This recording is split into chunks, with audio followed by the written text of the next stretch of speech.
Hi BookTube, and welcome to my Friday reads. Just 2 books completed this week. Denton Welch's In Youth in Pleasure, and a poetry collection by Kai Miller. The Cartographer Tries to Map a Way to Zion. I'm going to start with the Denton Welch. This is my first Denton Welch, and I understand he's quite an autobiographical writer. And I'm pleased that I picked this one up, because even though it could very well be autobiographical, it's weird enough that it definitely comes into the role of fiction. So Orville is a 15-year-old boy who's very small for his age, and his father refers to him as Microbe. That's his sort of pet name for him. And he's quite feminine looking. He's at a boarding school because his mother died and his father works in China most of the year. But his father comes back every summer, and he and his 3 sons take up residence in a hotel. But the father, that really only amounts to sort of they take dinner together in the evening, and then the older boys are old enough to sort of go to the bar with the father, and Orville's too young, he can't. So Orville has a lot of time on his hands exploring, and he regards his boarding school as being like in prison. But the interesting thing here is that he wants to explore very much on his own. He doesn't really want other people, outside influences, because he does some fairly freaky things, such as he imagines himself locking himself in a wardrobe, and then realises he could probably fit in one of the drawers in his hotel because he's that small. So although he feels imprisoned in a boarding school with other people around him, when he's on his own, he's quite happy to constrict himself. And there's this is a very sensuous book. Not quite so much in the sexual sense, although that's there just below the surface. This is a book of sensations and sensibilities. And it reminded me very much of J.K. Huysman's Arabor, which is the sort of classic aesthete sort of novel, which was referenced by Oscar Wilde in Dorian Gray. But the difference there is Huysman's character is, sort of middle-aged, and has had a lifetime of contemplating sensuous pleasures. Whereas here, Orville is experiencing them for the first time, and you get that sense of delight and surprise in him. And that's sort of transmitted brilliantly by Welch. The descriptions in here are so lush and luscious, and they're done with a sort of, I think, a synesthetic sense of colour and smell being associated, to things that Orville takes in visually as well. But he is slightly freaky. He does things like, he finds someone who's buried in the floor of a church and has a sort of marble, whatever they're called, laid over it in their image. And he lies down and presses himself against that and ends up kissing it on the lips. He winds up in a church, and he goes to smell the cassocks of the clergyman, but in full anticipation, not a sort of rich incense and aromas, but of old man's smell. This is what I mean. It's very much sort of a synesthetic sense. And I just thought it was a fabulous read. There was just one chapter where it lagged towards the end. I think it's the penultimate chapter, where, you've had all these sort of solo explorations and sort of strange lurches in him. And he takes himself away from the hotel, which I think is in Oxford. He's been invited by a young grown woman, down to her family home in Hastings.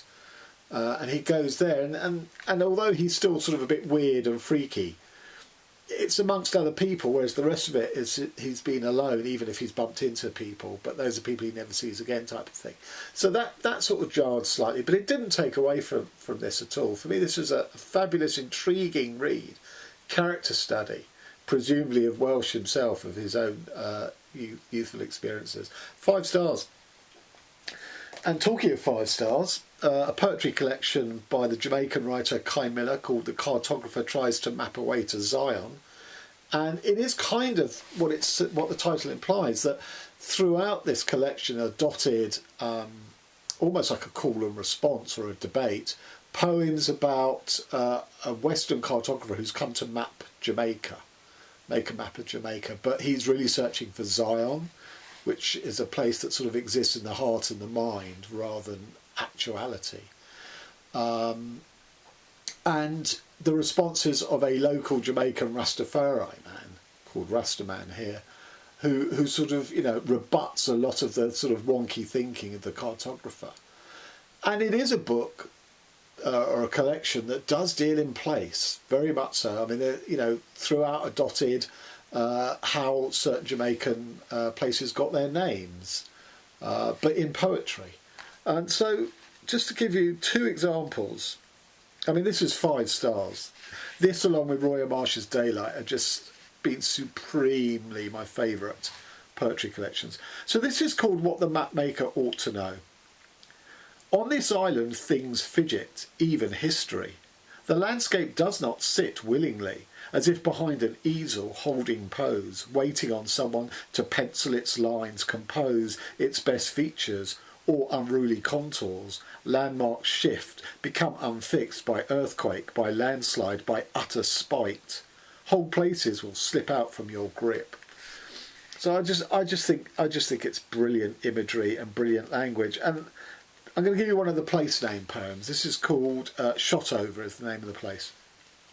So named because our people, little acquainted with French, could make no sense of Chateau Vert. And talk truth, Mr. Bacra, that was too stouche a name for your house. Green and fresh, you said. No, it did just mildew and old. A house which, like yourself, has since returned to the fold of Portland's earth.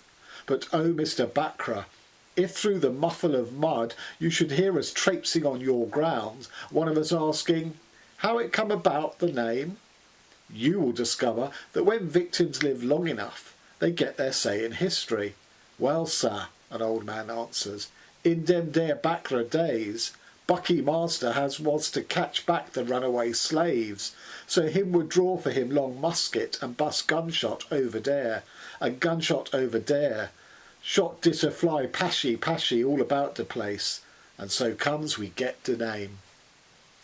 And that, you know, that is at the heart of this book, where a place name has its sort of colonial name, but also, or the derivation of its name, as in Chateau Vert, the plantation holder's house.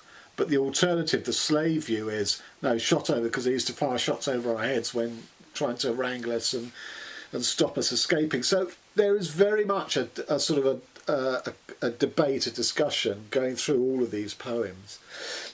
It was just such, you know, I've read quite a lot of books on Jamaica, partly because of my interest in reggae, but not only. So I know quite a bit of sort of modern Jamaican history.